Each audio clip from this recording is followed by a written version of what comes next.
Hello hi guys, welcome to back to my channel. இன்றைக்கி ஒருத்தர் ice cream கேட்டாச்சு. அப்புறம் அதுக்கு ஃபஸ்ட்டு பிஸ்தா, சாக்லேட், ஸ்ட்ராபெரி எடுத்துக்கலாம். இப்போ எடுத்தாச்சா?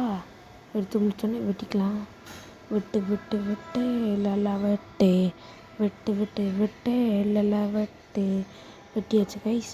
நெக்ஸ்ட்டு மிக்சியில் போட்டுக்கலாம். இப்போ மிக்சியில் அரைக்கிறதுக்கு முன்னாடி என்ன சொல்லுது, நம்ம சேனலுக்கு சப்போர்ட் கொடுங்க கைஸ் ப்ளீஸ். சரி, அவர் என்ன மாதிரி மாடலில் கேட்டிருக்காரு. ஃபஸ்ட்டு ஸ்ட்ராபெரியை ஊற்றிக்கலாம். பிஸ்தா ஊற்றிக்கலாம். சாக்லேட் ஊற்றிக்கலாம். சாரி கைஸ், பிஸ்தான்னு சொல்லிட்டேன். சரி, அவர் கேட்டதில் எவ்வளோ மேட்சிங் ஆகுதுன்னு பார்ப்போம். டெக்கரேட் வேண்டாம். விட்டாச்சு. சரி, பார்ப்போமா எவ்வளோ இருங்க பார்ப்போம். 99% மேட்ச் ஆகுது.